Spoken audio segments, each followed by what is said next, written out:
សួស្តីបងថ្ងៃនេះខ្ញុំចង់បង្ហាញជាមួយនឹងប្រភេទ laptop workstation ដែលជាប្រភេទរបស់ brand ASUS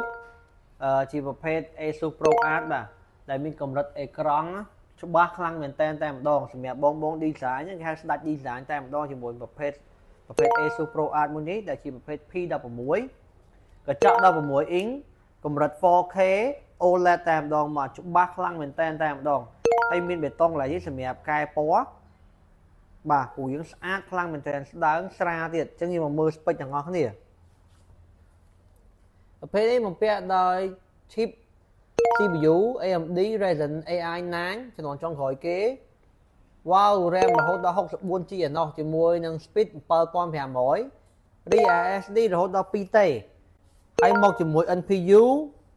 និង graphic card ដាច់តែម្ដងមកជាមួយនឹង 578G